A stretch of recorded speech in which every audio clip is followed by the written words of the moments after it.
مسکرائی ہے دیکھو لبوں پر ذکر خدا ذکر آقا کھلے آنکھ صلی علی کہتے کہتے الحمدللہ رب العالمین الصلاۃ والسلام علی سید الانبیاء والمرسلین اما بعد فاعوذ باللہ من الشیطان الرجیم بسم اللہ الرحمن الرحیم الصلاۃ والسلام علیک یا رسول اللہ وعلی آلک واصحابک یا حبیب اللہ الصلاۃ والسلام علیک یا نبی اللہ وعلی آلک واصحابک یا نور اللہ۔ حضور نبی اکرم نور مجسم صلی اللہ تعالی علیہ وآلہ وسلم نے ارشاد فرمایا، البخیل بخیل ہے کون؟ فرماتے ہیں من ذکرت عندہ فلم یصلی علیہ، بخیل ہے وہ شخص جس کے سامنے میرا ذکر ہو اور وہ مجھ پہ درود پاک نہ پڑھے۔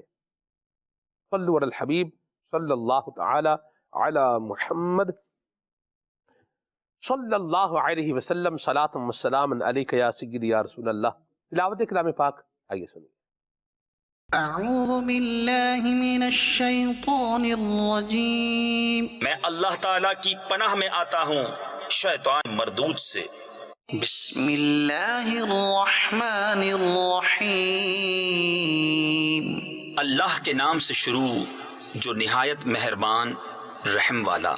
ومن آیاتہ منامکم باللیل والنہار وابتغاؤکم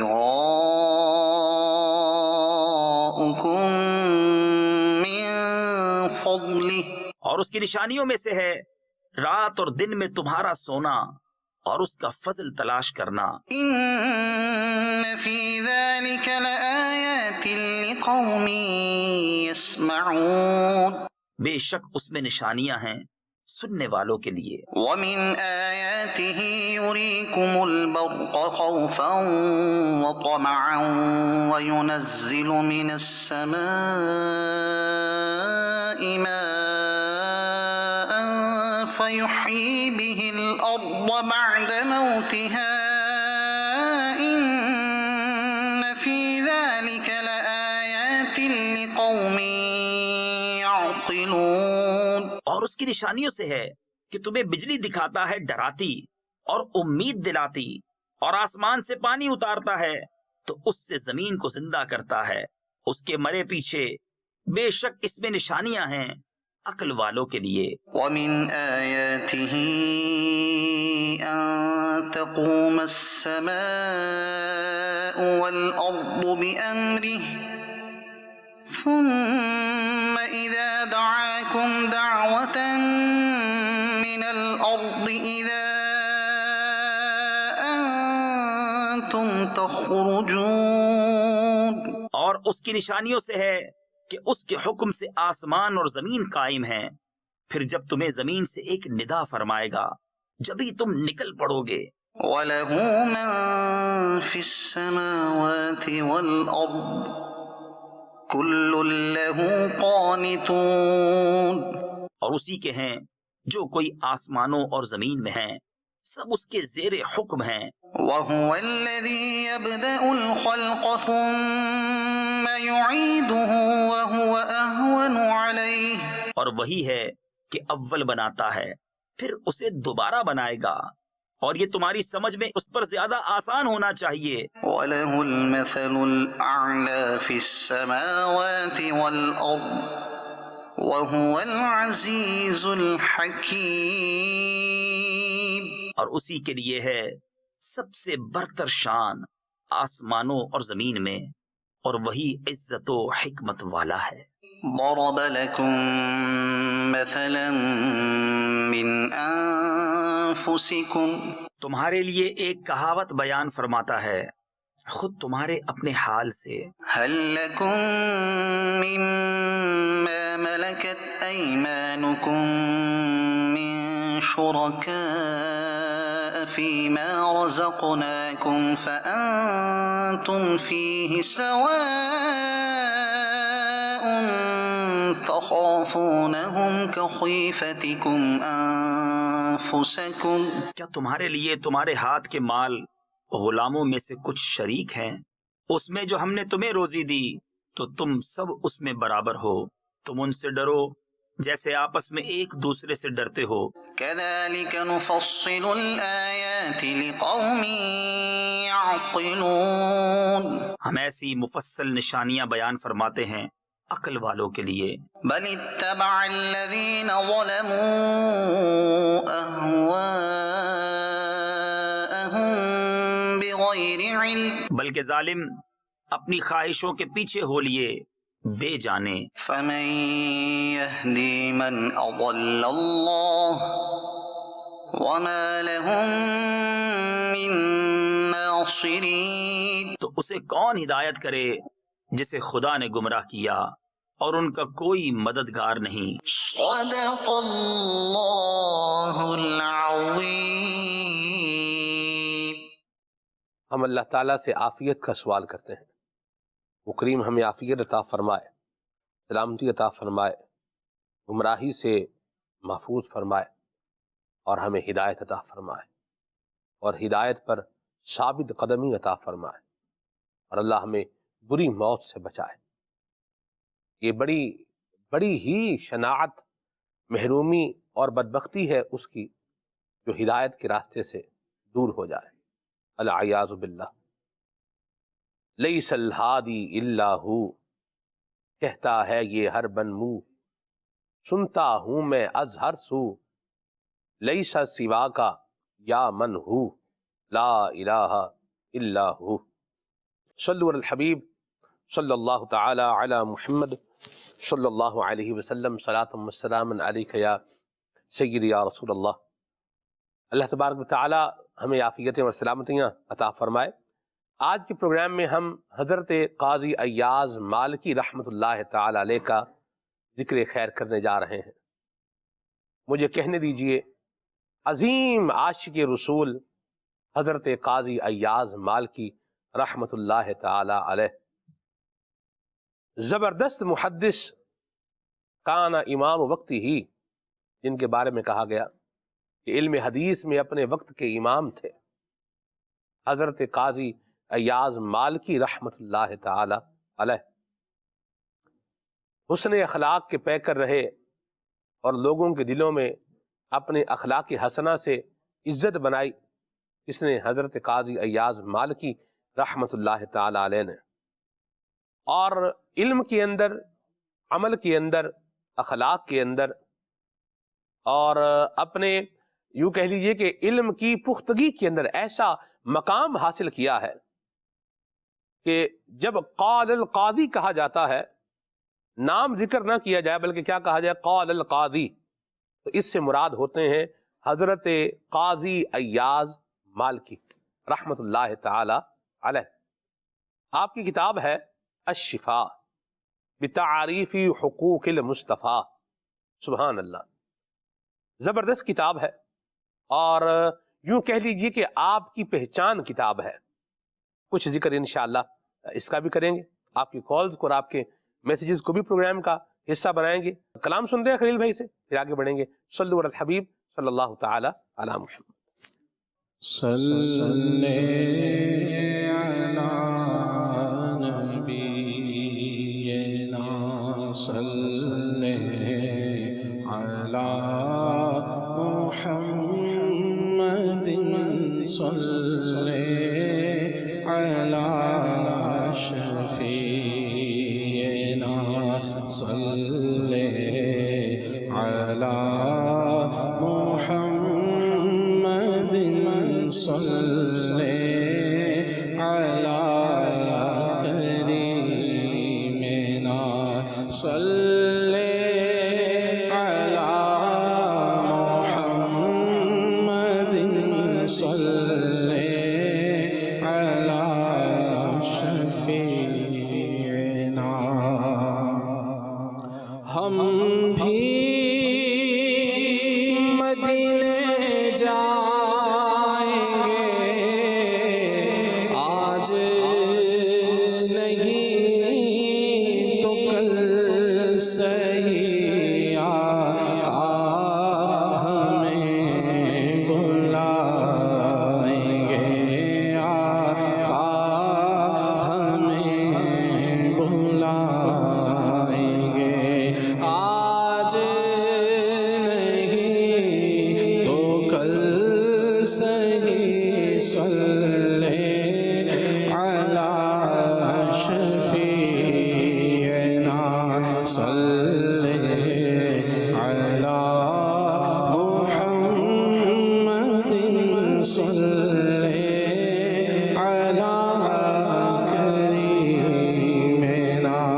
صلی علی محمد صلی علی نبینا صلی علی محمد.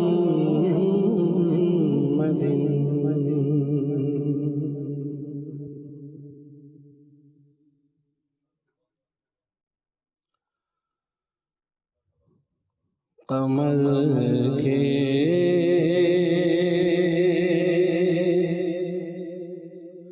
دو کیے انگلی سے طاقت اس کو کہتے ہیں. قمر کے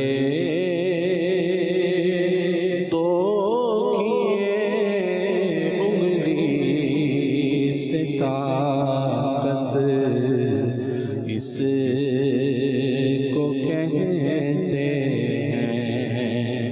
ہوا ایک دم میں عود و شمس قدرت اس کو کہتے ہیں. جو پھیلا تھا اندھیرا اس جہاں میں کفر و بدعت کا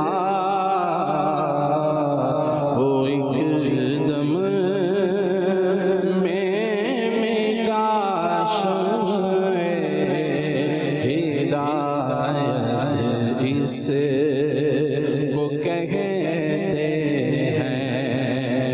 وہ ایک دم میں مٹا شمع ہدایت اس کو کہتے ہیں. جو دیکھیں حضرت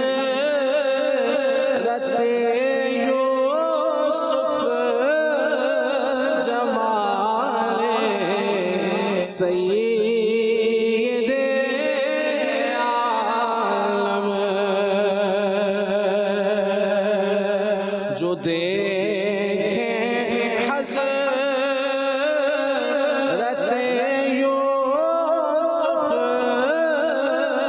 جمال سید عالم تو قسم حق کی ملاحت اس کو کہتے ہیں. تو فرمائے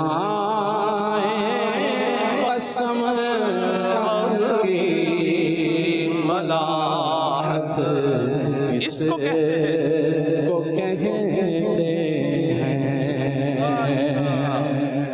سب سے پہلے حضرت یوسف کا نام پاک لو. سب سے پہلے حضرت یوسف کا نام پاک لو. میں گناؤں گر تیرے امیدواران جمال تو فرمائے قسم حق کی ملاحت اس کو کہتے ہیں. نہیں ہے اور نہ ہوگا بعد آقا کے نبی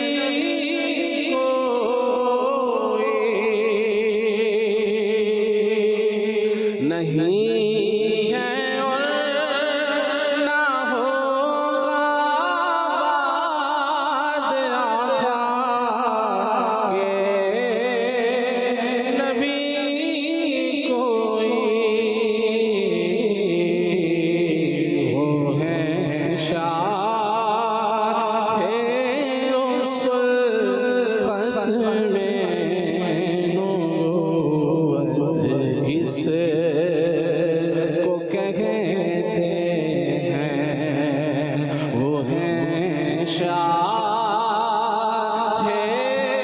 سلخط میں نبوت اس کو کہتے ہیں، لگا کر پشت پر مہر نبوت حق تعالی نے، لگا کر پشت پر مہر نبوت حق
اس کو کہتے ہیں حلیم سے ہوا کرتے رحمت، اس کو کہتے ہیں اٹھاتے تکلیف کافروں سے، دعا ہدایت کی ان کی کرتے، تمام اوصاف میں یکتا، شکور بھی ہیں حلیم بھی ہیں، حلیم سے ہوا کرتے رحمت، اس کو کہتے ہیں کوئی آ جائے طلب سے بھی سوا دیتے ہیں، آئے بیمار تو ہر دکھ کی دوا دیتے ہیں، گالیاں دیتا ہے کوئی تو دعا دیتے ہیں، دشمن آ جائے تو چادر بھی بچھا دیتے ہیں، حلیم سے ہوا کرتے رحمت، اس کو کہتے ہیں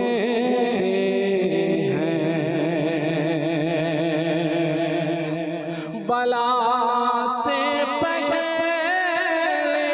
آتی ہے مدد تیری، غلاموں پر تیرے صدقے عرب والے عیانت، اس کو کہتے ہیں تیرے صدقے عرب والے عیانت، اس کو کہتے ہیں جو عالم کے شم کو نعمتوں سے سیر فرمائیں، وہ خود فاقے کریں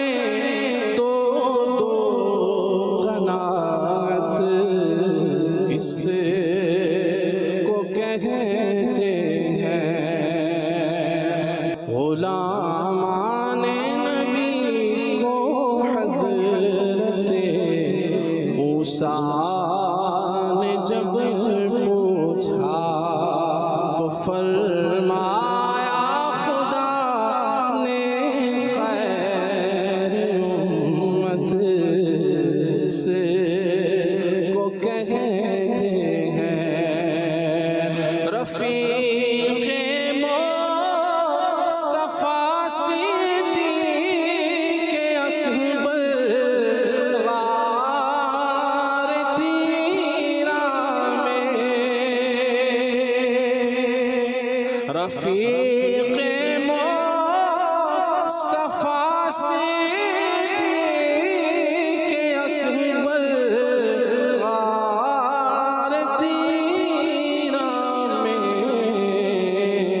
ہیں جان دینے کو آمادہ رفاقت اس کو کہتے ہیں کہ ہیں جان دینے کو آمادہ رفاقت اس کو کہتے ہیں کٹا کر سر حسین بن علی نے راہ مولا میں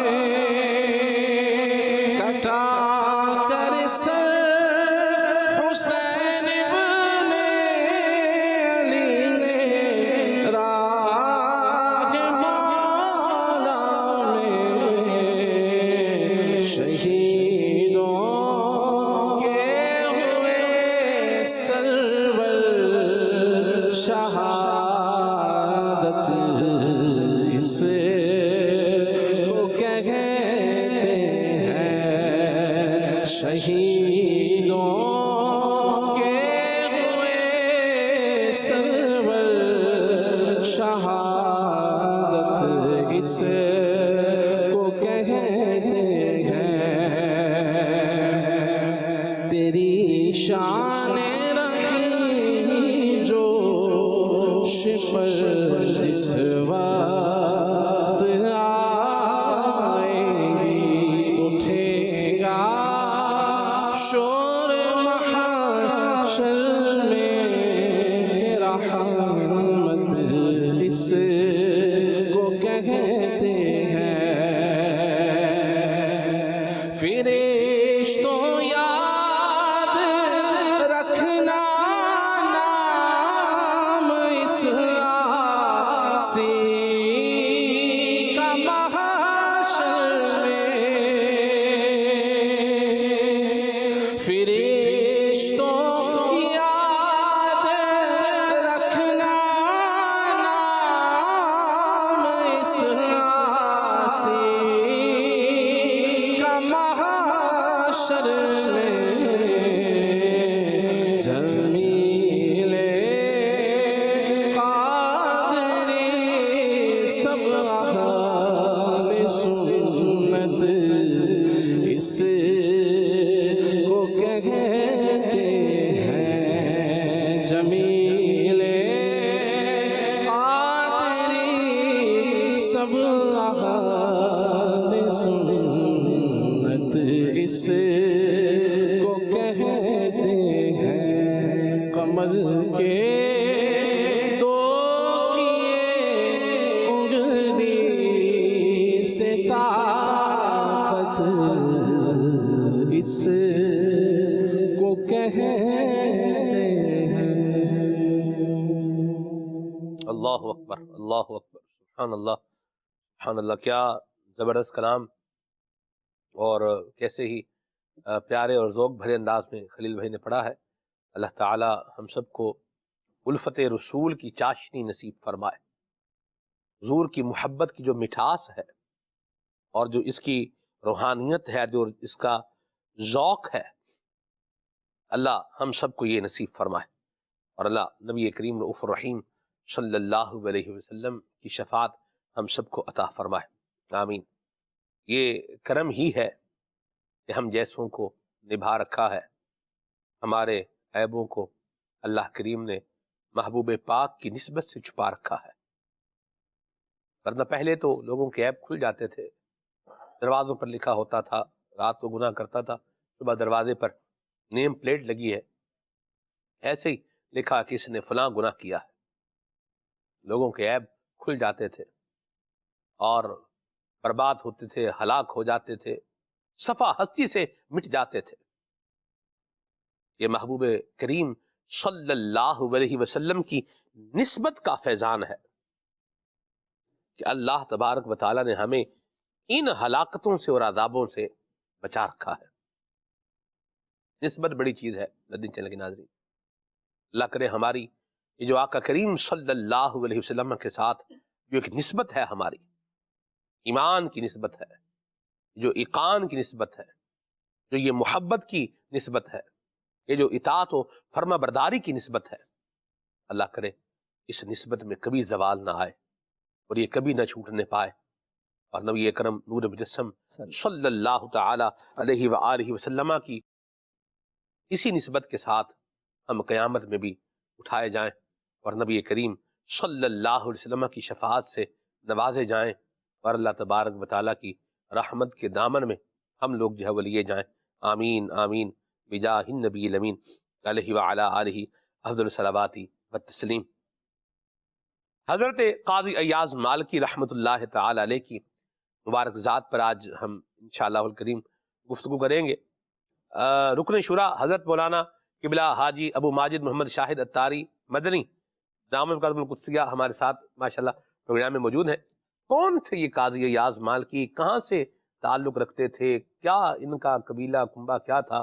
کچھ بتائیے ان کے بارے میں۔ وہ علماء جو برصغیر پاک و ہند کے اندر مشہور ہیں، ان میں سے قاضی ایاز رحمۃ اللہ علیہ بھی ہیں، اگرچہ ان کا تعلق مراکش سے ہے، مراکو جسے کہا جاتا ہے، المغرب جو ہے عربی میں کہا جاتا ہے، اور یہ عرب ممالک میں سب سے ہم پاکستان سے تو دور ہے، اور لیکن ان کی شہرت پاکستان کے اندر، ہند کے اندر، بنگلہ دیش کے اندر بہت زیادہ ہے، اور ان کا تعلق، ان کے خاندان کا تعلق تو اصل میں یمن سے تھا، حمیری قبیلے سے ان کا تعلق تھا، اور یہ قبیلہ جو ہے وہ مراکو میں چلا گیا، اور سبتا ایک شہر ہے مراکو کا، تو وہاں یہ بس گئے تھے، اور پھر جو ہے وہ بلکہ اس سے پہلے ہی جو ہے وہاں جانا ہوا اندلس کے اندر، کیونکہ اندلس کے اندر اموی حکمران تھے، اور یہ اس زمانے میں بڑا ترقی یافتہ یہ علاقہ تھا، ریاست تھی، اور اس نے جو ہے بڑی شہرت پائی، اور اگر ہم تاریخ پر نظر ڈالتے ہیں تو علم کی ترویج و اشاعت جو اندلس کے اندر ہوئی ہے اس کا بھی اپنا ایک مقام و مرتبہ ہے۔ جو عباسی خلفاء تھے انہوں نے بغداد کو علم کا شہر بنایا، اور جو اموی حکمران تھے انہوں نے قرطبہ کو جو ہے وہ علم کا شہر بنایا، قرطبہ تھا، غرناطہ تھا، اور دیگر بھی بہت سارے شہر تھے۔ تو بہرحال ان کے جو والد صاحب تھے وہ بہت علمی شخصیت تھے، قاضی تھے، جو ہے قاضی موسیٰ رحمۃ اللہ علیہ، تو وہ بھی جو ہے وہ وہاں اندلس چلے گئے تھے، لیکن پھر جو ہے وہ کچھ عرصہ اندلس میں رہنے کے بعد پھر سب یہاں فاس کے اندر آئے۔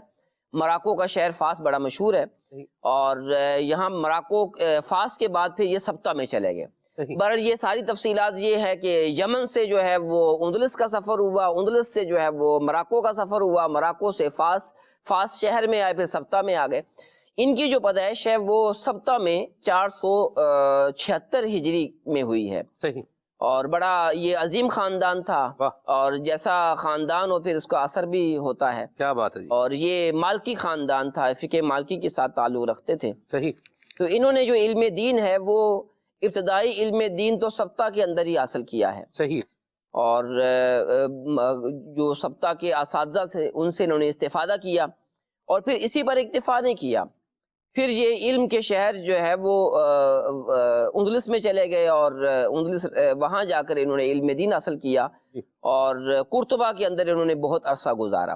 جب ان کی تعلیم مکمل ہوئی تو یہ واپس سبتا آ گئے، اپنے دیش میں آئے اور یہاں انہوں نے جو ہے وہ عہدہ قضا جو ہے وہ اس پر یہ فائز ہوئے، اور ان کا انداز اتنا اچھا تھا، لوگوں کے ساتھ رویہ اتنا اچھا تھا، حسن اخلاق کے مالک تھے کہ لوگ ان کے گرویدہ ہو گئے، اور کافی عرصہ جو ہے یہ سبتہ کے اندر عہدہ قضا پر فائز رہے۔ اور اس کے بعد پھر جو ہے یہ غرناطہ چلے گئے، وہاں پر بھی انہوں نے خدمات سر انجام دی، لیکن پھر جلدی ہی جو ہے وہ قرطبہ آ گئے، اور پھر قرطبہ کے اندر انہوں نے جو ہے کافی عرصہ گزارا ہے، اور یہاں پر بھی یہ عہدہ قضا پر فائز رہے۔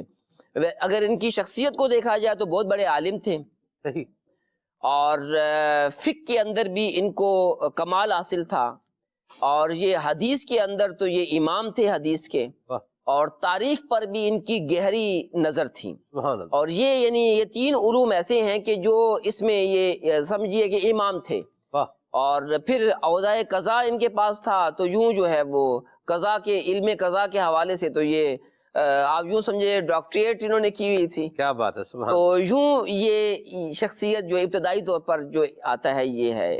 مرحبا، بڑا زبردست آپ نے ان کا جو ہے وہ اجمالی تعارف جو ہے وہ بیان فرمایا۔ سر میں ایک بات جو ہے وہ سوچ رہا ہوں، ہم حضرت قاضی ایاز مالکی کا بھی ذکر کریں گے، اور ساتھ ساتھ اپنے اعتبار سے جیسے ہم اب معاشرے میں جس طرح جی رہے ہیں تو اس کی بھی کچھ چیزیں ساتھ ساتھ ان کی شخصیت سے ریلیٹڈ کرتے کرتے ان کو بھی جو ہے وہ دیکھتے چلے جائیں۔ یہ قاضی تھے، پھر قاضی فیصلہ کرنے والا جو ہوتا ہے عہدہ قضا جس کے پاس ہے تو وہ شریعت کا فیصلہ بتائے گا، قاضی کا فیصلہ ہوتا ہے کرنے والے کا، اس کی ایک باقاعدہ شریعت کے اندر جو ہے وہ ایک اتھارٹی ہے، ایک پاور ہے، ایک اختیار ہے، ایک منصب ہے اللہ کی رحمت سے۔ عموماً جو فیصلہ کرنے والے لوگ ہوتے ہیں ان سے لوگ خوش نہیں ہوتے۔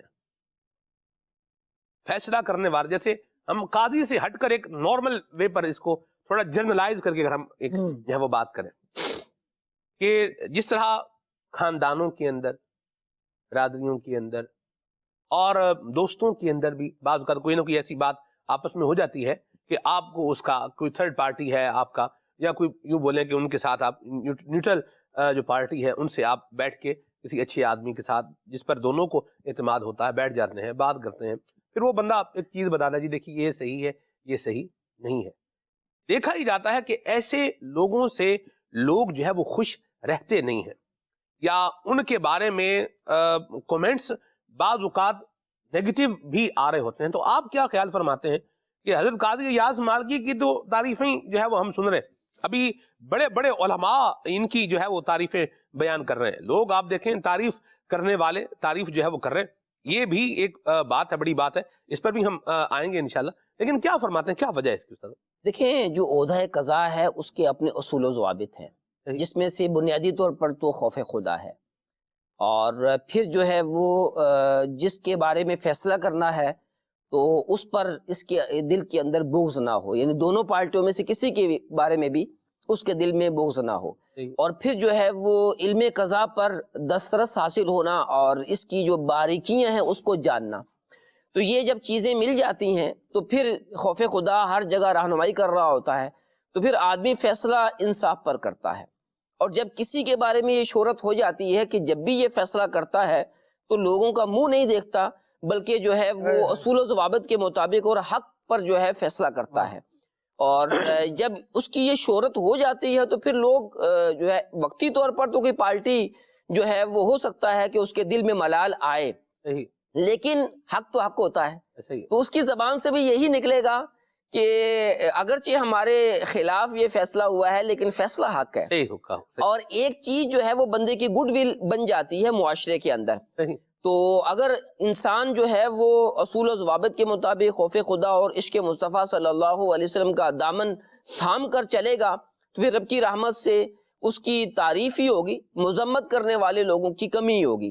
اور یہ حقیقت ہے کہ جو ہے کوئی ادارہ ہو، ہم چلے ادارے کی طرف آتے ہیں کہ ادارے کے بھی جو ہے اصول و ضوابط ہوتے ہیں، اور جب یہ پتہ چل جاتا ہے کہ اس ادارے کی اصول و ضوابط پر کوئی کمپرومائز نہیں کیا جاتا تو پھر اس ادارے کی گڈ ول بڑھ جاتی ہے اور لوگ پھر اس کی طرف رجوع کرتے ہیں۔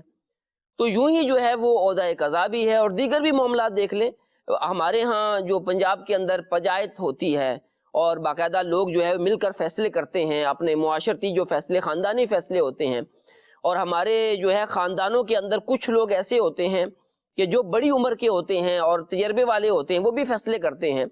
تو فیصلے کرنے والے کو بہرحال چاہیے کہ وہ انصاف کا دامن کبھی بھی نہ جو ہے وہ جانے دے اپنے ہاتھ سے، اور پھر جو ہے وہ علم بھی رکھتا ہو.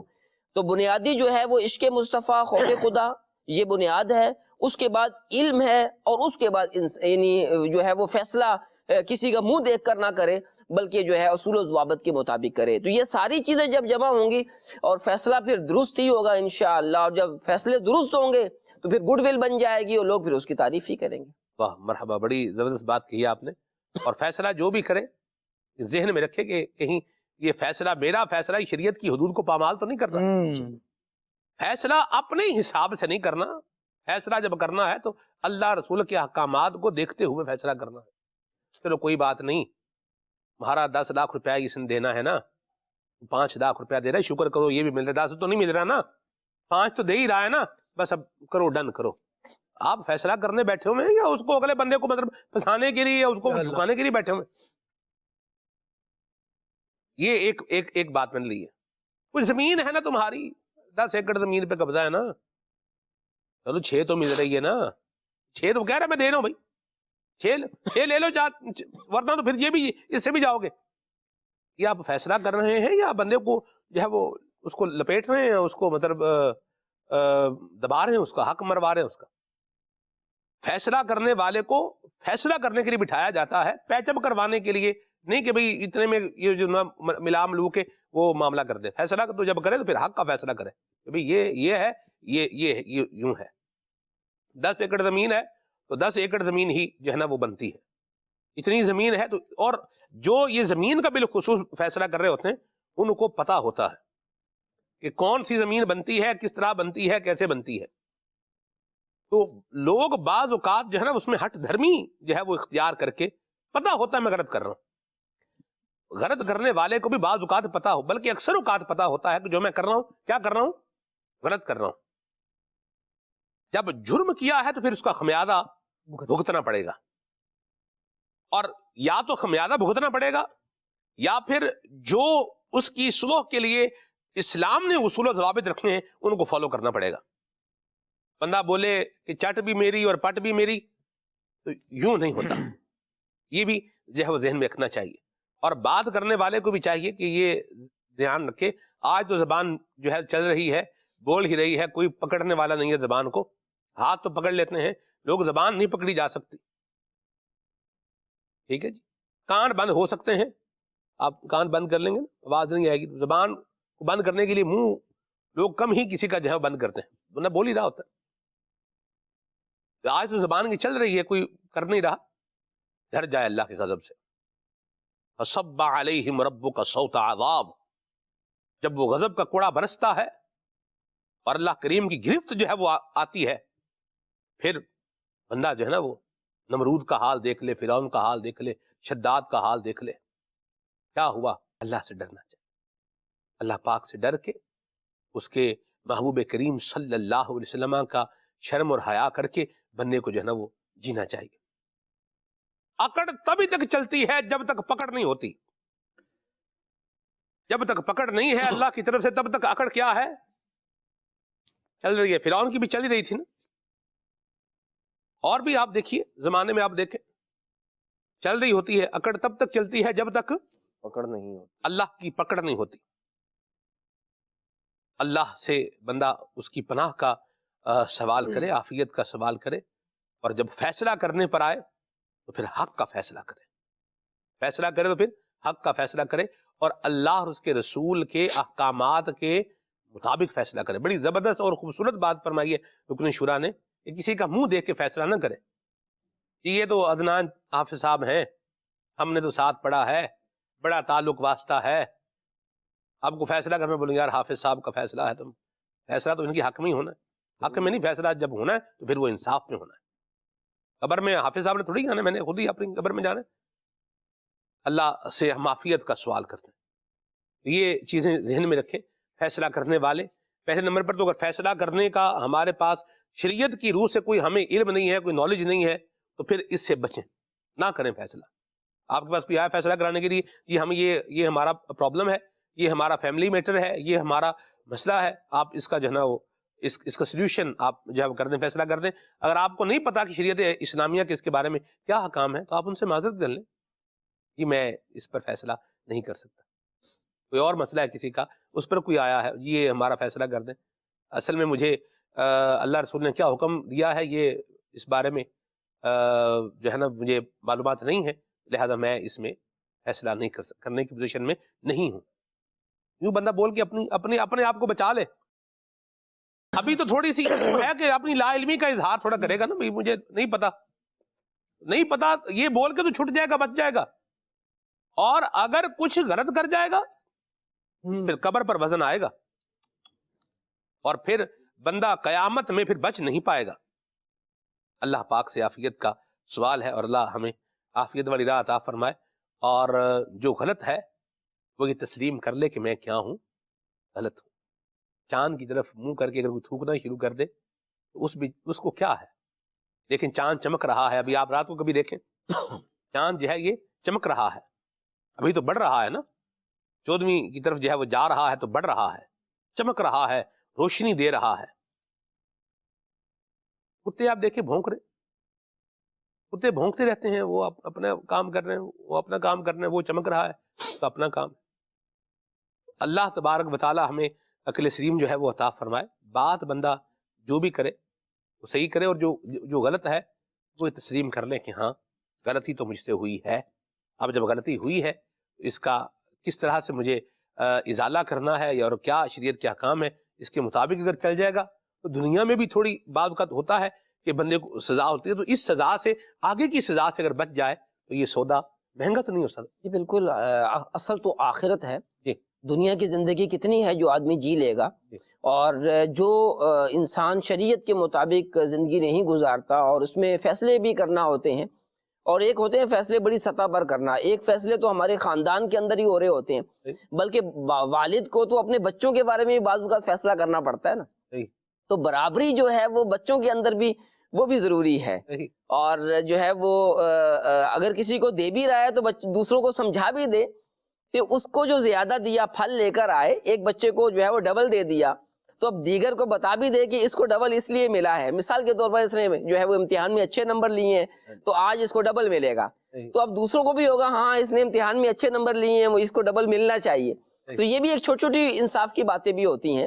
اور اس طرح جو ہے وہ اپنے خاندان کے اندر بھی ہوتے ہیں، بھائیوں کے اندر بھی ہوتا ہے، بھائی بہنوں کے اندر بعض اوقات اس طرح کے معاملات ہوتے ہیں. تو بالکل یہ شریعت کے مطابق، اور جو آپ نے بہت اچھی جو توجہ بھی دلائی ہے کہ اگر معلوم نہیں ہے تو اسی وقت انکار کر دیں کہ فیصلہ مجھ سے نہ کروائیے، اور بتا بھی دیجئے کہ میں اس میں جو ہے وہ آپ کی مدد نہیں کر سکتا، آپ کسی اور سے کروا لیجئے. اور سوال کا جواب دینے میں تو صحابہ اکرام بھی جو ہے بڑی احتیاط کیا کرتے تھے. ایک قضا سے ہٹ کر بھی کوئی سوال بھی پوچھتا ہے اور ہمیں معلوم نہیں ہے تو ہم جواب دے دیں کہ اچھا ہم دارالعلوم میں پڑھتے تھے اور دارالعلوم میں مختلف اساتذہ فن پڑھاتے ہیں، کوئی جو ہے وہ لغت پڑھاتا ہے تو کوئی نحو، کوئی جو ہے وہ حدیث پاک پڑھاتے ہیں. تو ہمارے ایک استاد نحو پڑھایا کرتے تھے اور زبردست جو ہے وہ عالم دین تھے اور بہترین یعنی جو ہے نحوی تھے، اور کتاب بھی لکھی تھی انہوں نے. تو ان کے پاس کوئی آیا کہ یہ شرعی مسئلہ ہے تو مجھے بتا دیجئے. کہا وہ مفتی صاحب ہے نا، ان کے پاس جا کے پوچھ لو، مجھ سے کوئی نحو کا مسئلہ پوچھنا تو پوچھے. تو بڑا یعنی جو ہے وہ پریکٹیکل بتا دیا کہ جو ہے وہ آپ جس فن کے اندر ماہر ہیں اس کے بارے میں آپ لوگوں کی رہنمائی ضرور کیجئے، اور جس فن کے بارے میں آپ اتنا زیادہ نہیں جانتے تو وہ پھر جو فن کے ماہر ہیں ان کی طرف جو ہے ان کو بھیج دیں، ریفر کر دیں. درست فرمایا. اللہ سمجھنے کی جو ہے وہ توفیق عطا فرمائے. آمین. میں ایک اور بات سر آپ کی بات سے میں کرنا چاہ رہا ہوں، ابھی آ رہی جیسے آپ نے گفتگو فرمائی ہے تو یہ جہد بھی آ رہی ہے سامنے کہ جیسے والدین کا آپ نے کہا نا کہ ایک بچے پر شفقت زیادہ ہو رہی ہے. جس بچے پر شفقت زیادہ ہو رہی ہے نا اس کو چاہیے کہ وہ سیلفش نہ بنے، وہ اپنے بہن بھائیوں پر مہربانی کرنے والا بنے. تو یہ جو اس کی مہربانی کرنے والا معاملہ جو ہوگا نا سب کے ساتھ، تو یہ بہن بھائیوں کی اندر جو آپس میں ایک مسابقت جو پیدا ہو جاتی ہے، چپکلش پیدا ہو جاتی ہے، اس سے بچنے میں جو ہے وہ کامیاب ہو جائے گا. تو بعض اوقات والدین کی شفقت بھی ہو رہی ہوتی ہے، بچہ بھی جو ہے وہ سیلفش بن کے چل رہا ہوتا ہے, کسی کی کوئی بہن بھائیوں کی پرواہ جو ہے وہ نہیں کرتا, تو پھر اس سے جو ہے وہ کیا ہوتا ہے, آپس میں بعض اوقات نفرتیں اور قدورتیں بھی جو ہے وہ بڑھ جاتی ہیں. اللہ تعالی ہمیں اس سے بچائے. مہربان بندہ ہونا چاہیے اور مہربانی والا ہی انداز ہونا چاہیے. حضرت قاضی ایاز مالکی رحمۃ اللہ تعالی علیہ آپ کے بارے میں علماء نے جو ہے وہ کیا کہا, اس بارے میں ہم خالد بھائی سے سنیں گے انشاءاللہ. واہ واہ. قاضی ایاز مالکی رحمۃ اللہ تعالی علیہ اجتماعی طور پر جن علماء نے آپ رحمۃ اللہ تعالی علیہ کی سیرت پر قلم اٹھایا ہے, بیک زبان آپ کو امام کہا ہے. مرحبا. پھر جس نے جس فن کی طرف اور جس جہت سے آپ رحمۃ اللہ تعالی علیہ کی سیرت کو دیکھا, ایون کہ امام ذہبی رحمۃ اللہ تعالی علیہ جیسے نقاد محدث بھی آپ کو فن حدیث کا بھی امام کہتے ہیں, اور فرماتے ہیں کہ یہ ایسے حدیث کے امام تھے جو زبردست حافظ بھی تھے. حافظ الحدیث ہونا یہ بھی ایک زبردست علم حدیث میں ایک مقام رکھتا ہے اور ایک درجہ رکھتا ہے. اور امام ذہبی رحمۃ اللہ تعالی علیہ جب اس رتبے کو بیان کریں تو اس کا مطلب ہے کہ جو ماہر فن ہے وہ واقعی اپنے فن میں پورا ہے. ورنہ امام ذہبی رحمۃ اللہ تعالی علیہ جیسا جید عالم جو خود حدیث کو جانتا ہے اور حدیث میں ایک مقام رکھتا ہے, اس کا اپنے فن کے اعتبار سے کسی کی تعریف کرنا یہ واقعی بڑی اہمیت کا حامل ہے. اور جب امام ذہبی رحمۃ اللہ تعالی علیہ کے علاوہ دیگر اکابرین امت کو دیکھیں تو جب فن حدیث کے اعتبار سے قلم چلتا ہے تو ہم امام نووی رحمۃ اللہ تعالی علیہ کا نام بڑا سنتے ہیں, امام عینی علیہ رحمہ کا نام سنتے ہیں, امام ابن حجر عسقلانی علیہ رحمہ کا نام سنتے ہیں. اور یہ تینوں امام وہ ہیں جو اپنی اپنی شروحات میں اپنی اپنی احادیث کی کتب میں جب کسی قول فیصل کو بیان کرنا ہوتا ہے تو پھر اس کو بیان کرنے کے لیے قاضی ایاز مالکی رحمۃ اللہ تعالی علیہ کے حوالے دیتے ہوئے نظر آتے ہیں. گویا قاضی ایاز مالکی رحمۃ اللہ تعالی علیہ ایک ایسے زبردست عالم تھے جو خود ایک اتھارٹی کی حیثیت رکھتے تھے. کہا گیا کہ علم حدیث کے ہی بارے میں علامہ ابو القاسم خلف بن عبد الملک رحمۃ اللہ تعالی علیہ فرماتے ہیں کہ وہ علم, بیداری, ذکاوت اور ذہانت میں اہل تفنن میں سے تھے, اہل فن میں سے تھے اور ایسے ماہر آدمی تھے. ایک بندے کو علم ہونا سلمان بھائی, اور دوسرا ہے علم کے ساتھ ساتھ اس کے اندر حاضر جوابی کا ہونا, بیدار مغزی کا ہونا. یعنی علم خود ایک صلاحیت والا ہونا ہے, ایک اچھے وصف سے متصف ہونا ہے صحیح, لیکن اس کے ساتھ ساتھ اگر بیدار مغزی مل جائے, جی, اہل زمانہ کو بندہ جاننے والا ہو اور ساتھ ساتھ زبردست ذہانت والا ہو, جی, تو یہ اس کی کوالٹی کو مزید انہینس کرتی ہے, مزید انکریز کرتی ہے. امام یافعی رحمۃ اللہ تعالی نے فرمایا کہ وہ حدیث میں اپنے وقت کے زبردست امام تھے. امام ذہبی رحمۃ اللہ تعالی نے فرمایا کہ آپ جہاں رہتے تھے نہ صرف وہاں کے بلکہ آپ پورے عرب کے حدیث کے فن میں امام قرار پاتے. یوں صرف علم حدیث ہی نہیں, پھر علم نحو, علم انساب اور اسماء الرجال وغیرہ کے حوالے سے بھی جب علماء نے آپ رحمۃ اللہ تعالی علیہ کی سیرت میں نظر ڈالی ہے تو کہتے ہیں کہ آپ ہر فن میں اپنے زمانے میں یکتا روزگار ہی نظر آتے. واہ واہ واہ, سبحان اللہ, کیا بات ہے جی. اور یہ میں عرض کروں, اس طرح کی تعریفیں اور اس طرح کے الفاظ اور اس طرح کے جو اپریسیشن کے انداز ہیں یہ بندے کو ایسے ہی نہیں مل جاتے. وہ کہتے ہیں کہ ہزاروں سال نرگس اپنی بے نوری پہ روتی ہے, بڑی مشکل سے ہوتا ہے چمن میں دیداور پیدا. ایسے ہی یہ تعریفیں نہیں ہو جاتی, اس کے لیے بڑی قربانی دینی پڑتی ہے, بڑی محنت کرنی پڑتی ہے, بڑا جو ہے وہ وقت بھی لگتا ہے اور جستجو بھی کرنی پڑتی ہے. اور اللہ کریم کے فضل سے, کرم سے ہوتا ہے. یہ بھی اس کو تو فراموش کہیں کیا جا ہی نہیں سکتا. رحمت الہی جب شامل حال ہوگی تو پھر جو ہے نا یہ کرم جو ہے وہ دوبالا ہوتا جائے گا. تو ہم ایک دوسرے پروسپیکٹیو پہ بات کر رہے ہیں جہاں ایک انسان کی ایک ذمہ داری بنتی ہے. آج ہم یہ تو چاہتے ہیں کہ ہماری جو ہے وہ ایک معاشرے کے اندر ایک اچھی ہماری پہچان ہونی چاہیے, بری پہچان ہماری یہ نہ بنے. ہمارا ایک اچھا پورٹریٹ ہو, ہمارے بارے میں کوئی یہ نہ بولے کہ یہ دھوکے باز ہے, فراڈیا ہے, چیٹر ہے, جھوٹ بولنے والا ہے, چغل خور ہے. یہ جتنے میں ٹائٹل ابھی جو ہے غیبت بڑی کرتا ہے, حب جا کا جو ہے وہ مریض ہے, اور اس کے حب مدح جو ہے وہ اس کے اندر کوٹ کوٹ کے جو ہے بھری ہوئی ہے، خود پسندی کا جو ہے وہ یہ شکار ہے، تکبر کا جو ہے نا یہ شکار ہے. یہ سارے ٹائٹل یہ ہم میں سے کوئی بھی نہیں چاہتا کہ یہ ہمارے نام کے ساتھ یہ لگیں. جب میرا نام آئے تو ساتھ میں ان میں سے کوئی ایک ٹائٹل آ جائے، کوئی بھی نہیں چاہے گا. لیکن غور کرنے والی بات یہ ہے کہ کیا ان ٹائٹلز سے بچانے کے لیے ہم اپنے آپ کو کچھ جو ہے وہ کر رہے ہیں اور اپنے آپ کو راہ راست پر جو ہے وہ لا رہے ہیں؟ چاہت کا ہونا یہ اپنی جگہ پر ہے، خالی چاہنے سے یہ سب کچھ نہیں ہوتا، یہ بھی بات ذہن میں رکھنے کی. تو بات جو چلی تھی وہ یہاں سے چلی تھی کہ اگر آپ کو کسی خاص جو ہے وہ علم کے اندر یا کسی خاص فیلڈ کے اندر اگر آپ کو کوئی مقام حاصل کرنا ہے تو اس کے لیے کیا کرنی پڑے گی؟ محنت کرنی پڑے گی. اس کے اندر جو ہے وہ آپ کو ایک اسٹرگل کرنی پڑے گی. عدنان بھائی، ایک ایفرٹ جو ہے وہ کرنی پڑے گی. اور آج اگر ہم دیکھیں تو لوگ اسٹرگل کے لیے جو ہے وہ ذہن بنائے ہوئے نہیں ہیں، بس ہو جائے مسئلہ حل ہو جائے، کیسے ہو جائے بھائی، جیسے بھی ہو جائے بس ہو جائے. کیا کہتے ہیں آپ؟ سلمان بھائی، زندگی کے اندر آنے والے نشیب و فراز یا انسان جب کہیں ترقی کی منازل کی طرف اگر اس کا ارادہ ہے، دنیاوی اعتبار سے ہو بھلے اخروی اعتبار سے ہو، تو اسے ظاہر سی بات ہے اس کے تقاضوں کو پورا کرنا ہے. اور تقاضوں کا پورا کرنا جو ہے وہ کوشش سے ہی ہوا کرتا ہے. آپ دیکھیں اگر مسلمان کے دن کی ابتدا سے دیکھ لیا جائے، جیسے آج کل یہاں ہمارے جو ایریا ہے اس کے اندر سردی ہے، اب جس بندے نے اللہ تبارک تعالیٰ کی رضا فجر کی نماز کی ادائیگی کی صورت میں جس نے پانی ہے تو اس کے لیے اسے تگودو کرنی ہے، محنت کرنی ہے، کوشش کرنی ہے. سردی سے یعنی سردی بھی ہے، ٹھنڈ بھی ہے، دیگر معاملات بھی ہیں، لیکن مقابل میں اس کے جو اللہ تبارک تعالیٰ کی رضا بندے کو مل رہی ہے، یہ رضا ان ساری کی ساری چیزوں پر غالب آ جاتی ہے اور بندہ پھر وہ ظاہر سی بات ہے. اور جس بندے کے نزدیک اللہ کی رضا کی اہمیت ہے، جو جانتا ہے وَرِضْوَانٌ مِّنَ اللَّهِ اکبر جس کے پیش نظر ہے، تو پھر آدمی یہ جو اس طرح کی یوں کہہ لیں کہ جو رکاوٹیں ہوتی ہیں پھر انہیں وہ خوش دلی کے ساتھ عبور کر لیتا ہے. پھر وہ رکاوٹیں رہتی نہیں ہے کہ آدمی جو ہے اللہ کی رضا کو بھی جانتا ہو اور اس کے احکامات کا بھی اس کو معلوم ہے، اور پھر نماز چھوڑنے کی وعیدات بھی وہ جانتا ہے، پھر آدمی اس طرح کے آزار بنا کے نماز کو چھوڑ دے. ایسا ہوتا نہیں ہے، بلکہ بندہ رب کی رضا والے کام کی طرف چلا جاتا ہے. تو ایسے یہ ہے اخروی اعتبار سے کوشش محنت. اگر دنیاوی اعتبار سے بھی ہم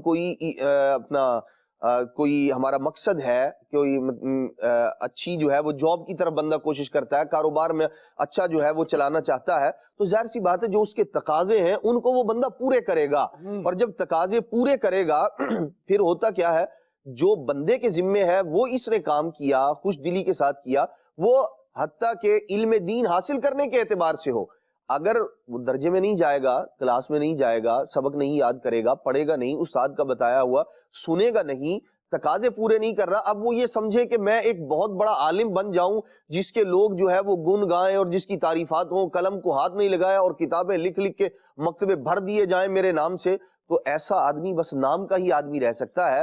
ظاہر سی بات ہے ان چیزوں کے لیے اسے محنت کرنی پڑے گی.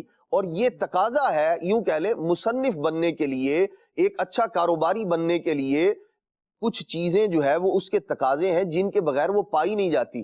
اب آدمی کہے میں نے چائے بھی پینی ہے اور یوں کہہ لیں چینی بھی ہے، پتی بھی ہے، لیکن میں نے کو مکس نہیں کرنا، تو بھائی مکس نہیں کرنا تو چائے تو نہیں بنے گی نا. اسے آپ اور کچھ بھی نام دیتے رہیں، لیکن اگر چائے کی طلب ہے تو پھر ان چیزوں کو ملانا پڑے گا، اور پھر ایک خاص طریقے سے ملانا پڑے گا، ایسے اور خاص مقدار پر ملانا پڑے گا. ایک چمچ پتی ڈال دے، ایک چمچ چینی ڈال کے گھما دے تو چائے تھوڑی بنے گی ایسے.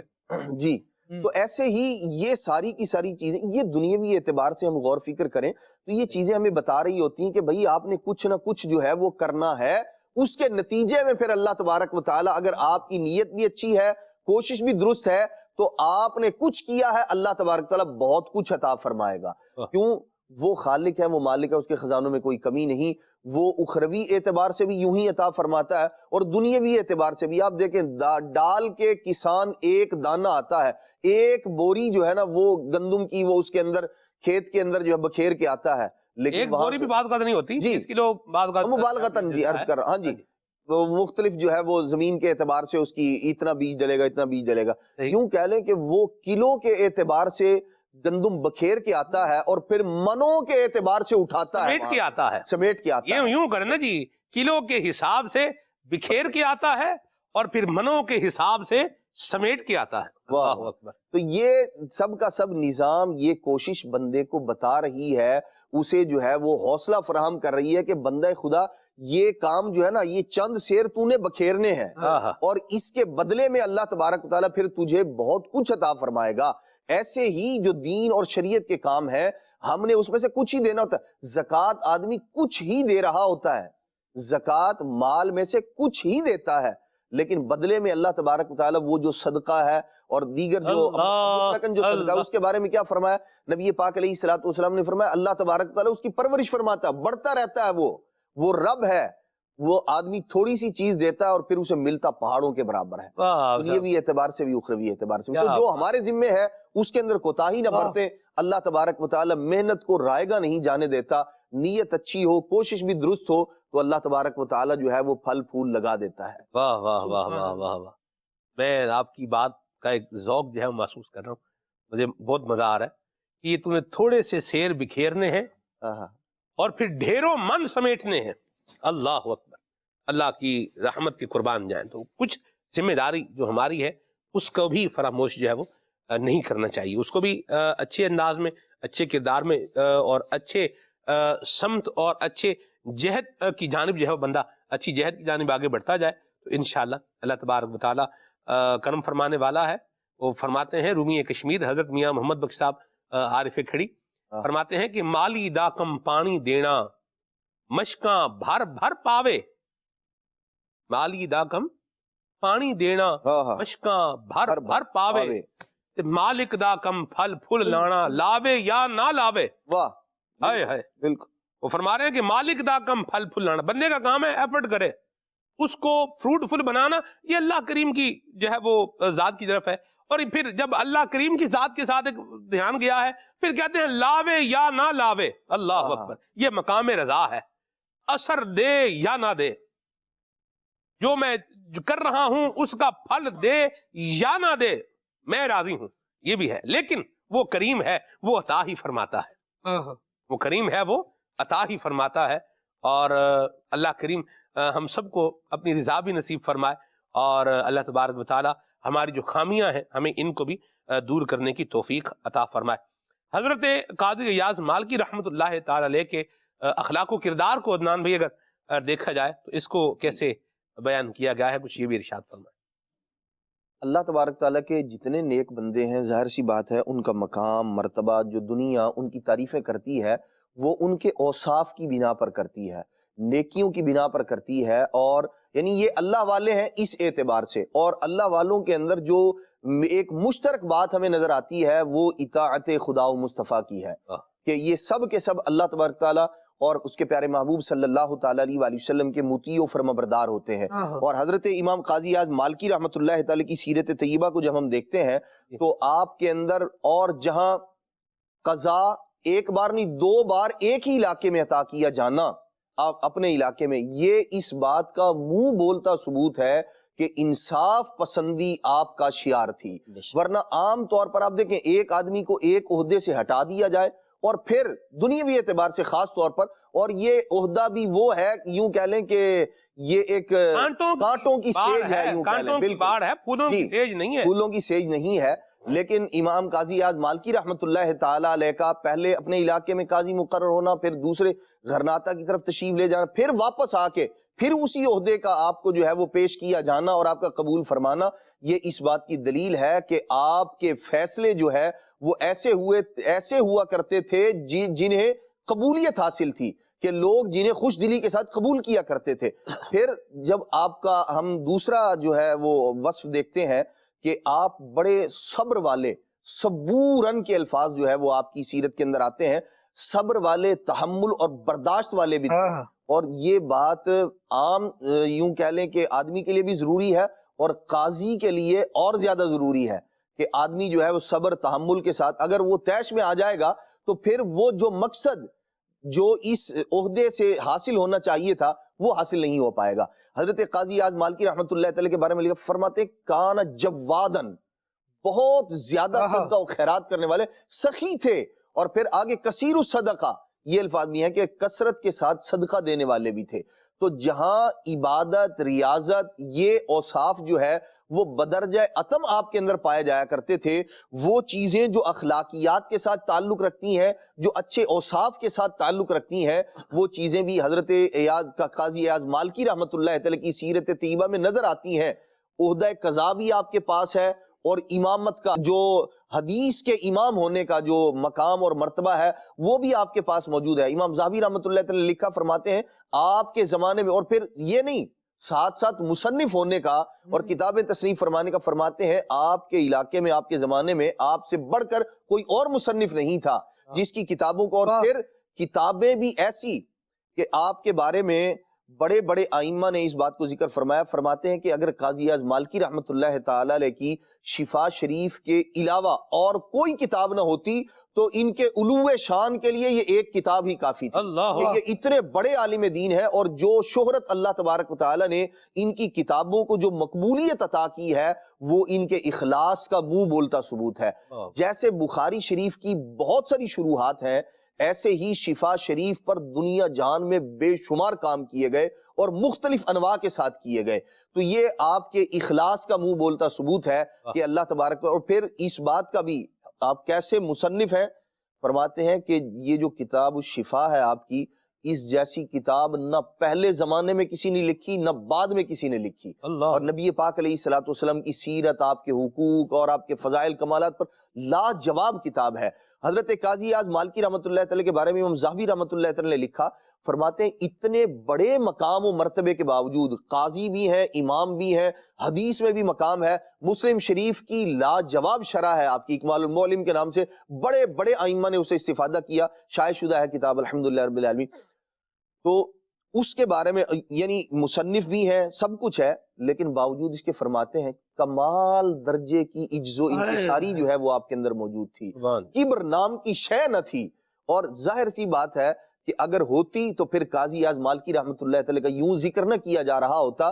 یہ ایسے اوصاف اور ایسے کمالات کے جامع تھے کہ اللہ تبارک و تعالی نے آپ کو اپنے زمانے میں یکتا بنایا، اور پھر بعد میں آج تک بھی لوگ جو ہے وہ آپ کی عظمت اور رفعت کے گن گا رہے ہیں، اور آپ کی کتابوں سے، جہاں شفا شریف ہے، دیگر اور کتابوں سے بھی لوگ استفادہ کر رہے ہیں، فیض پا رہے ہیں اور شفا پا رہے ہیں، شفا پا رہے ہیں۔ بالکل الشفا بتعریف حقوق المصطفیٰ۔ واہ، اللہ تعالی ہم سب کو حضرت قاضی ایاز مالکی رحمت اللہ تعالی علیہ کا صدقہ اخلاص بھی نصیب فرمائے، عاجزی بھی عطا فرمائے، اور صبر و شکر کی بھی اللہ ہمیں سعادت نصیب فرمائے۔ صبر و شکر، بعض اوقات موقع آ جاتا ہے بندے کو، تو اس پر موقع پر پتہ چلتا ہے کہ صبر ہے یا شکر ہے یا کیا ہے یا بے صبری ہے۔ یہ بندہ میرا خیال ہے کون جج کرے گا؟ سر میں ایک سوال میرے ذہن میں آ رہا ہے کہ میرے اندر صبر ہے یا نہیں ہے، یا شکر کی کیفیت ہے یا نہیں ہے، فیصلہ کون کرے گا اس کا؟ فیصلہ ہم خود ہی کریں گے۔ ٹھیک ہے جی۔ کہ جو ہے جب ہمیں کوئی مشکل پیش آتی ہے تو کیا ہم صبر کرتے ہیں یا پھر بڑبڑانا شروع کر دیتے ہیں؟ صحیح۔ اور جب کوئی خوشی آتی ہے تو بھی شکر کرتے ہیں یا پھر اکڑ جاتے ہیں؟ صحیح۔ تو یہ دونوں چیزیں ہیں یہ، اور پھر جو ہے وہ ہمارے ساتھ کے رہنے والے بھی ہمارا فیصلہ کر دیں گے کہ یہ صابر اور شاکر ہے یا کچھ اور ہے۔ تو بہرحال یہ امام قاضی رحمۃ اللہ علیہ، قاضی ایاز رحمۃ اللہ علیہ کی بات آئی، میں سوچ رہا تھا کہ مالی طور پر بھی یہ بہت مضبوط تھے۔ اللہ پاک نے جو ہے وہ مالی طور بہت زیادہ مال عطا فرمایا تھا، اور اگر ہم معاشرے کے اندر دیکھیں تو ان کا یہ یعنی بڑی اثر رکھنے والی شخصیت تھی، اور بڑا عہدہ تھا ان کے پاس۔ اثر آدمی تھے۔ جی جی۔ اس کے باوجود جو ہے وہ اب عاجزی و انکساری کے پیکر ہیں، ہر ایک کے ساتھ جو ہے وہ حسن اخلاق سے پیش آ رہے ہیں، عاجزی ان کے اندر کوٹ کوٹ کر بھری ہوئی ہے۔ اور جو ہے وہ کتاب و شفا کے حوالے سے ایک بات مجھے یاد آئی کہ کتاب و شفا اس میں بامسمہ ہے، یعنی یہ وہ کتاب ہے کہ جس کا مطالعہ کرنے سے بندہ بیمار ہو تو شفا یاب ہو جاتا ہے، اللہ اللہ اللہ، اور اگر کسی مشکل کے اندر گھرا ہوا ہو تو اس کتاب کا مطالعہ کرے تو اللہ پاک اس کی مشکل کو بھی آسان فرما دیتا ہے۔ سبحان اللہ۔ تو کتاب و شفا ایسی ہے۔ اچھا، کتاب و شفا ایسی کیوں ہو کہ یہ ہمارے پیارے آقا صلی اللہ علیہ وآلہ وسلم کی تعریف و توصیف پر ہے، اور جب ذکر مصطفیٰ ہو ذکر محبوب خدا ہو تو پھر اللہ پاک کا کرم کیوں نہ ہو، شفا کیوں نہ ملے اور پھر مشکلیں حل کیوں نہ ہو.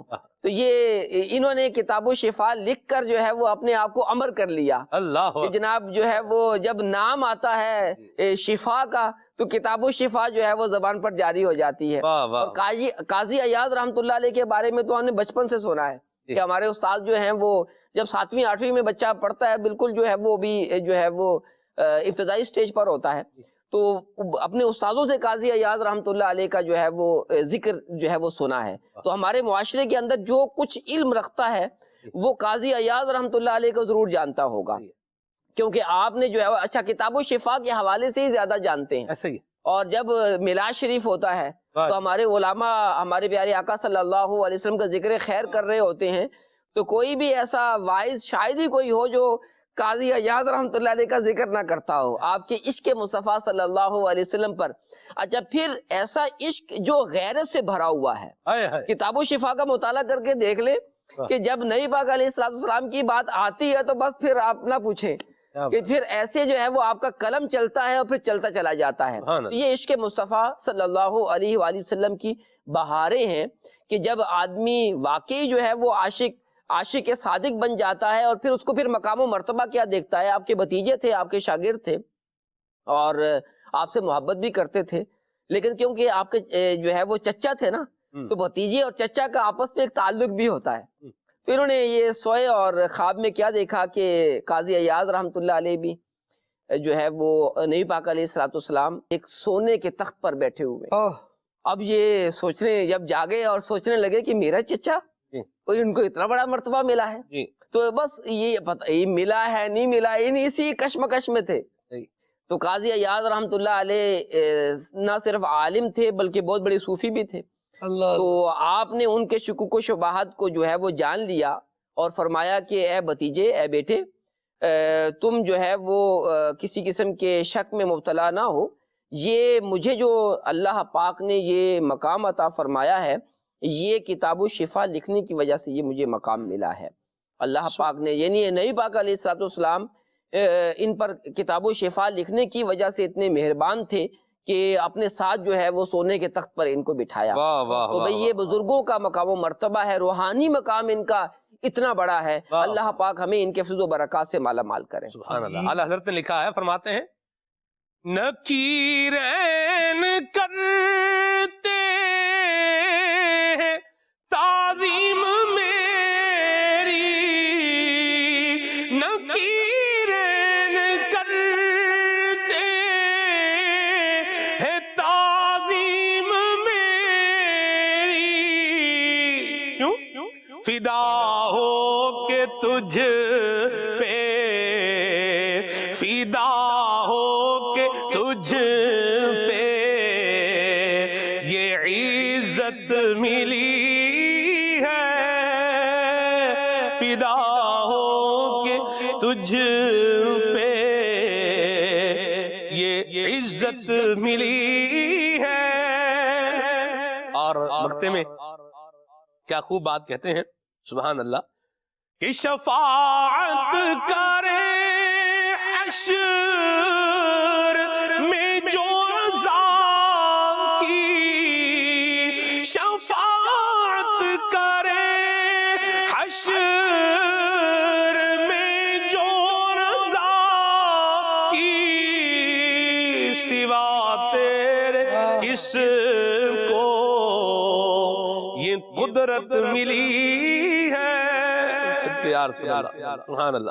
تو یہ عزتیں جو مل رہی ہیں اور نام اور چرچے ہو رہے ہیں، یہ نبی کریم رؤوف الرحیم صلی اللہ علیہ وسلم کی ذات مبارکہ کی محبت میں اور عشق میں جب آپ نے اپنے آپ کو مٹایا ہے تو پھر زمانے نے آپ کو آنکھوں میں بسایا ہے اور جو ہے وہ عزت کے ساتھ ہی یاد فرمایا ہے.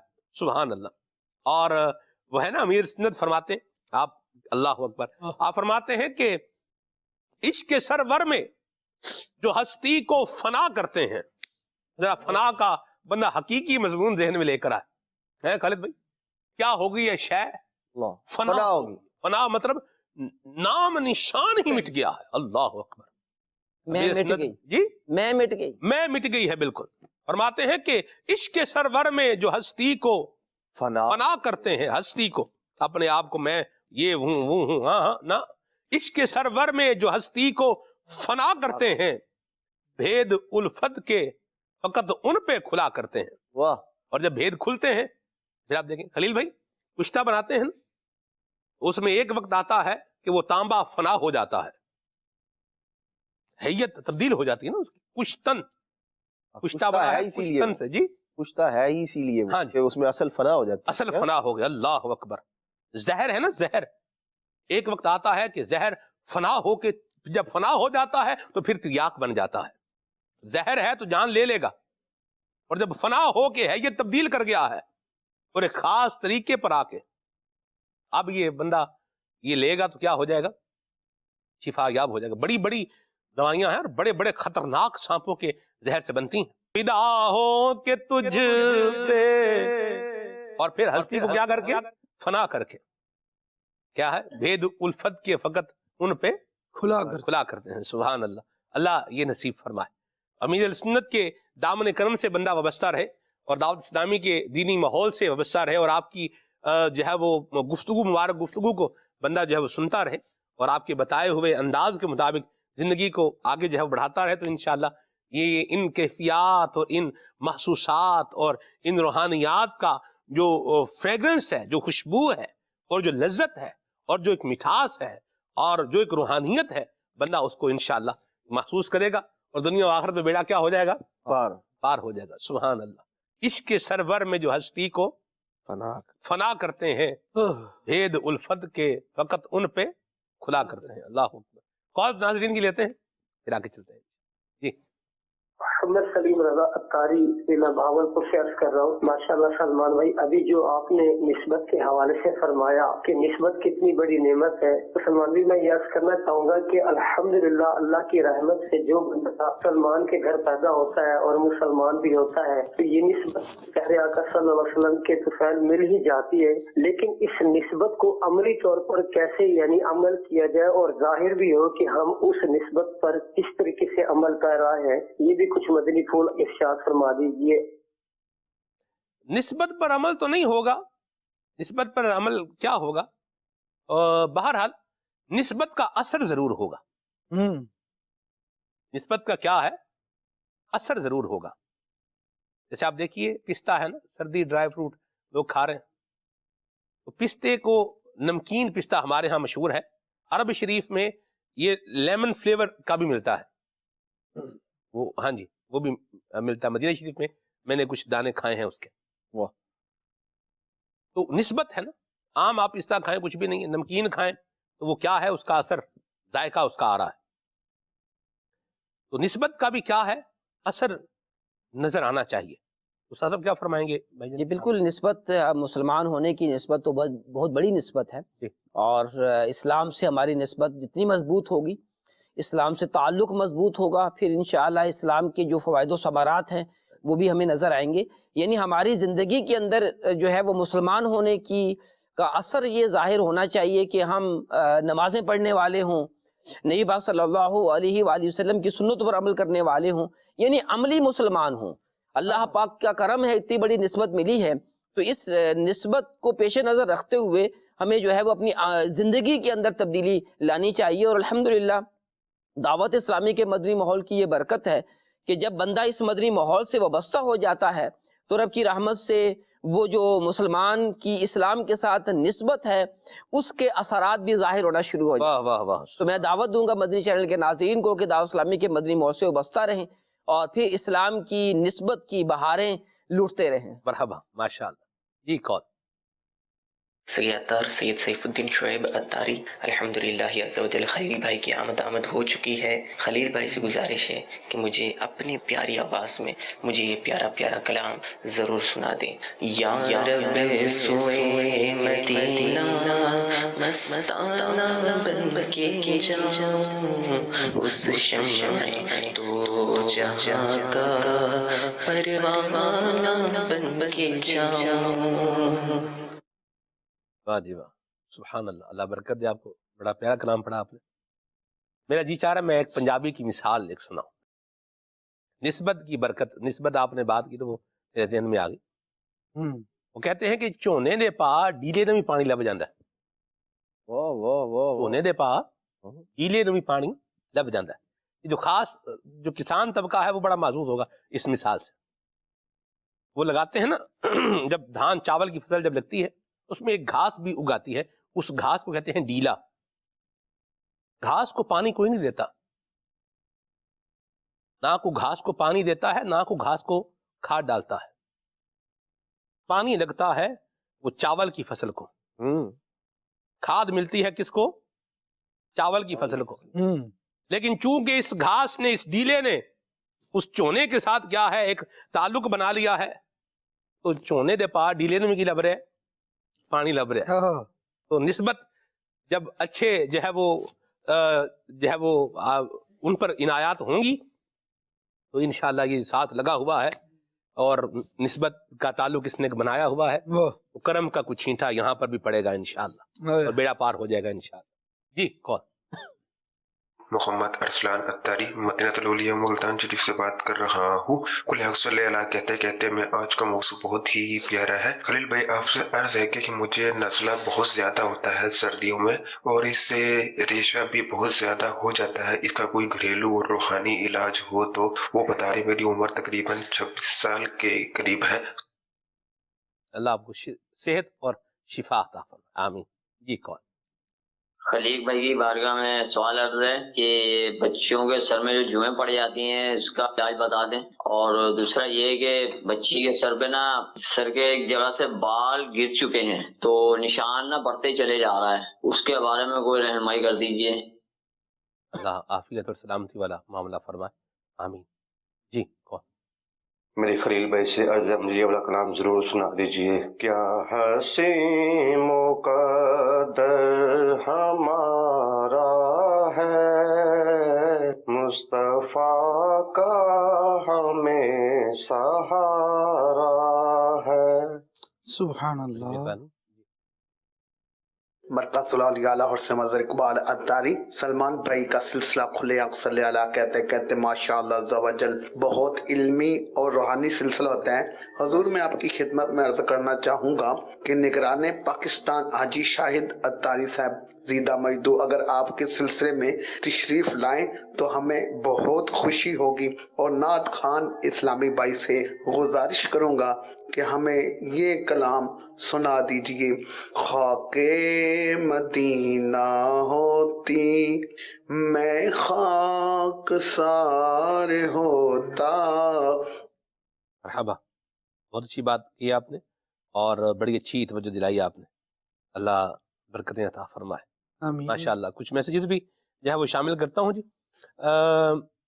یہ ہے جی اجل عجل یا رمضان کا نام سنائے، اللہ برکت دے آپ کو. حسن و جمال مصطفیٰ کا نام سنائے، بہت شکریہ. کہاں سے میسیج ہے یہ میسیج ہے فیصل آباد سے. ٹھیک ہے جی. میرا نام بابر ہے اور عبدالحبیب بھائی کا کلام ان کو سننا ہے، بڑی مہربانی جناب. مدینے ہمیں لے گیا تھا مقدر کا نام سنائے، رضا بھائی کا میسیج ہے، بہت شکریہ. کھانسی جا نہیں رہی، کوئی اچھا سا علاج بتائیں. چلیے جی ٹھیک ہے جی. یہ اللہ رکھیو صاحب ہیں، کہاں سے ہیں جی؟ لاڑکانہ سے. مرحبا. پنجابی کا نام ان کو جو ہے وہ سننا ہے. قسم خدا دی مینو سب نالو پیارا. مرحبا. سکرنڈ سے میسیج ہے عجیب الرحمان چانڈیوں صاحب کا اور ان کو نام سننا ہے میں تو پانچ تن کا غلام ہوں. مرحبا. جلال پور پیر والا سے میسیج ہے، بہت شکریہ جزاک اللہ. جو کوئی غم صدا ہے تو مدینہ یاد کر لینا، یہ کلام ان کو سننا ہے جی. ایسا لگتا ہے مدینہ جلد وہ بلوائیں گے. مرحبا. کبیر بھائی کا میسیج ہے، ان کو کلام سننا ہے جی. اور حضرت غوث پاک کی منقبت بھی شامل کی جائے. مرحبا انشاءاللہ. قد بڑھانے کے حوالے سے کچھ بتائیں اور ضرور بتائیں. چلیے جی. جی خلیل بھائی پہلے کچھ کلام شامل کرتے ہیں پھر انشاءاللہ.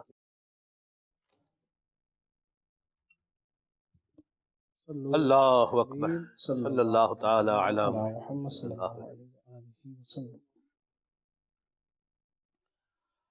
یا رب سوئے مدینہ، یا رب سوئے مدینہ، مستانہ بن کے جاؤں، اس شمع دو جہاں کا پروانہ بن کے جاؤں، یا رب سوئے مدینہ، یا رب سوئے مدینہ، مستانہ بن کے جاؤں، اس شمع دو جہاں کا پروانہ بن کے جاؤں، ان کے سوا کسی کی،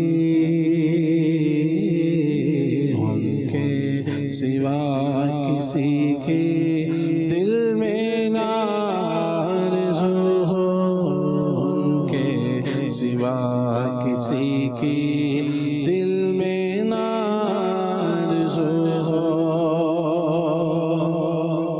ان کے سوا کسی کی دل میں نہ آرزو ہو، ان کے سوا کسی کی دل میں نہ آرزو ہو، دنیا کی ہر طلب سے، دنیا کی ہر طلب سے بیگانہ بن کے جاؤں، دنیا کی ہر طلب سے بیگانہ بن کے جاؤں، یا رب سوئے مدینہ، مستانہ بن کے جاؤں، اس شمع دو جہاں کا پروانہ بن کے جاؤں،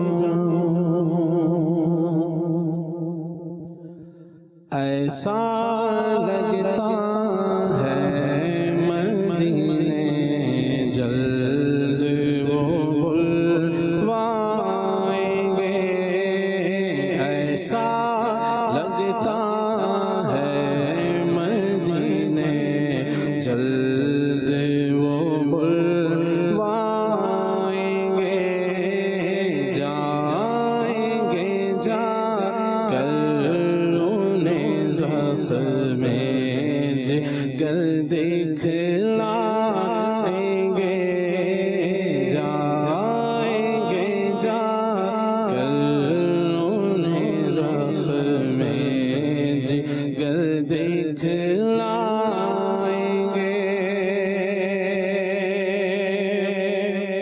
موت اب تو گنبد خضرا کے سائے ملے، موت اب تو گنبد خضرا کے سائے